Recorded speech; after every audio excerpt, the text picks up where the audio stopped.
नमस्कार। हम सब ना बचपन में क्या कहानियाँ तो सुनते ही रहते हैं, कुछ कहानियाँ हमारे साथ जीवन में घटती भी रहती हैं। तो हमारे भी बुज़ुर्ग हमें कुछ कहानियाँ सुनाते थे। वो कहानियाँ हमने क्या आप सब लोगों ने भी सुनी हुई हैं। पर उन कहानियों को हम सोचते थे ये कहानियाँ हैं, ये हमारे ऊपर इम्प्लीमेंट कैसी हो सकती हैं। पर असल में कुछ चीज़ें हमें ऐसी बताते थे, वो चीज़ें हम समझ ही नहीं पाते थे। कहते हैं एक बहुत बढ़िया ज़मींदार था। उसके पास बहुत दुनिया भर की ज़मीन, जायदाद, छोटा सा अच्छा परिवार। तो उसके राज्य के अंदर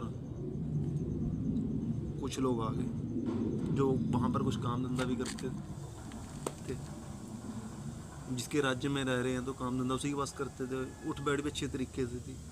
तो एक दिन उन्होंने पूछा, जमींदार साहब, हमने आपके यहाँ इतना अच्छा माहौल देखा है, इतने अच्छे आप लोग हो, हम यहाँ रहना चाहते हैं।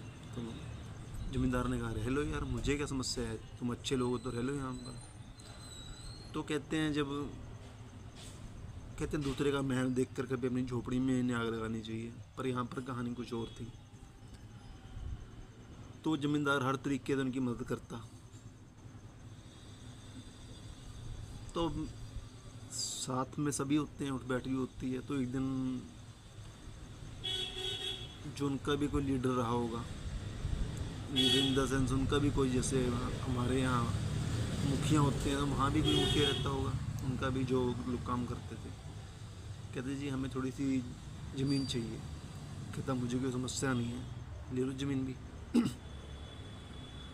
ज़मींदार को पता, ज़मीन जब उसके माँ बाप नहीं लेके जा सके, बुजुर्ग नहीं लेके साथ जा सके, व्यवहारी है, ये लोग अच्छे लोग हैं, ये ज़मीन पे रह लेंगे। तो उसने कहा, यार तुम जहाँ तक तुम्हारी नज़र जा रही है ना, वहाँ तक भागकर अपनी ज़मीन को हाथ लगा के पाँव तक वहाँ पहुँच जाओ और वापस आ जाओ, ज़मीन तुम्हारी हो जाएगी। तो ये बात उसने सबको बता दी। फिर क्या हुआ, वो ज़मीन पे भागना शुरू हुए। पर कहते हैं आज तक कभी वो दोबारा लौट के वापस जगह पे आ नहीं सके जहाँ ज़मींदार बैठा हुआ था।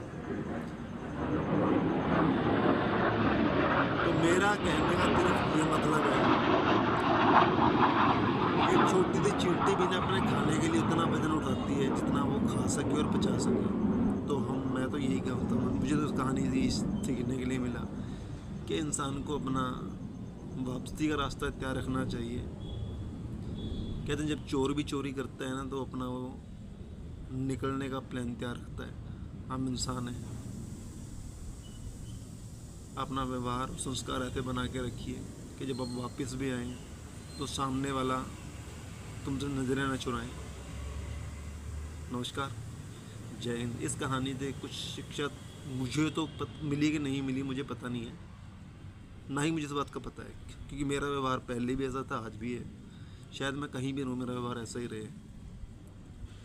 बाकी हम सबके व्यवहार कैसे हैं, क्या हम दोबारा ऊंचाई पर जाने के जब वापस जब नीचे आएंगे, क्या हम लोगों के साथ बेहतर व्यवहार लोग हमसे कर पाएंगे। नमस्कार।